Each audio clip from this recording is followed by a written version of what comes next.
So, and I promised you a review of the night before, an honest review. I watched the whole thing. Thank you so much for that. I do like that picture. Anyway, so 2015 real movie review. I want to lead with this one thing. Horses are evil. All right.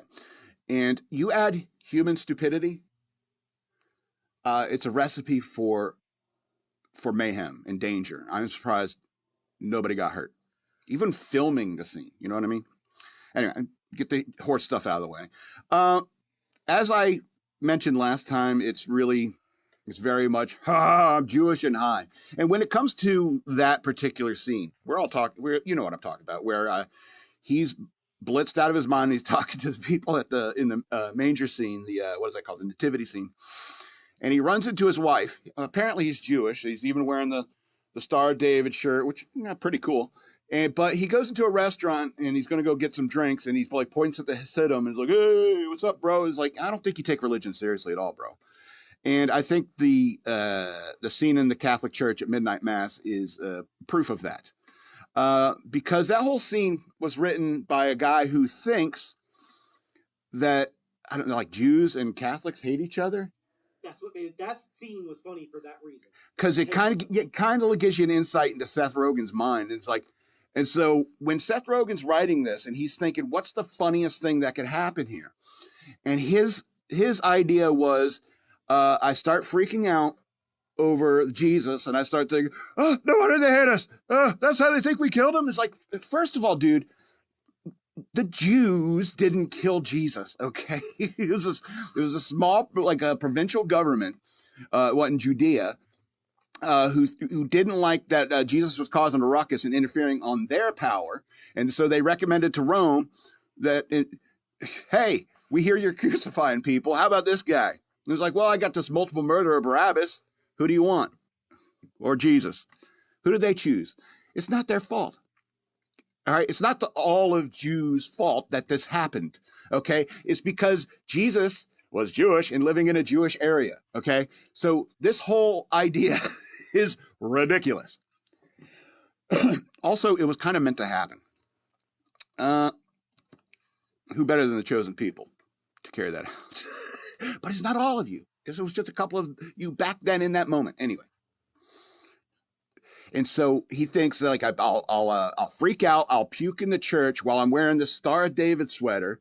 And that'll make all the Catholics laugh because, oh, those Jews, it's like they start like experiencing demonic possession when they enter the house of God. And that's not funny either. We don't dislike you. We don't dislike each other. The problem isn't that you're Jewish. The problem isn't that they were Catholic. The problem is you were stoned out of your mind at a midnight mass. Idiot. Don't do stuff like that.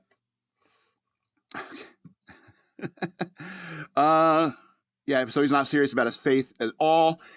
Being in your 30s is way too old to go clubbing. Just pointing that out. But if I had a chance to sing with Hannah Montana, I would do it. I would take it just for the story. Public proposals. Do not do that. Do not do that, especially in the one you see in here. Do not do that. I understand that it's cute that this whole story is born from a couple of friends looking out for one of them. And, you know, I do understand that friendship is good, and I like friendship too. I have friends. I like them. And we, you know, sometimes we're low. But, you know, I think that my friends can be more honest with me than these guys are with each other. And I think that's a big issue when it comes to their particular friendship. But in the end, it's not particularly funny. It's not particularly well written. And I'm upgrading it from 1 of 13 stars to 3 of 13 stars. And it's not for what you may think. Plus 2 stars for the soundtrack.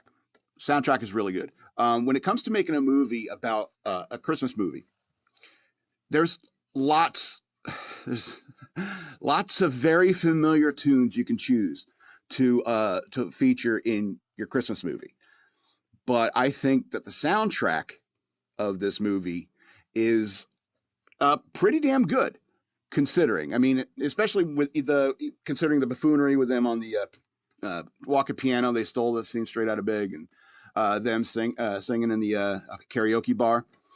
Now, even those were okay, but the background music in particular was really well chosen, really well done, and I like that. But it's not easy making a Christmas movie and using good music.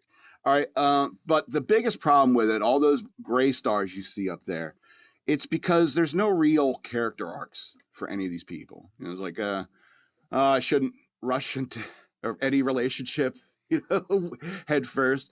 Oh, I should probably, stop doing drugs and take care of my pregnant wife. And this one was like, oh, I need to stop doing roids and come clean about it. Not much of a character arc for any of them. In fact, the one with the greatest character arc was Mr. Green.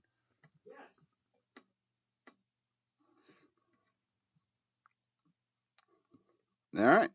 EK, did you hear EK yell? Yes. That was the stopping point. Yeah.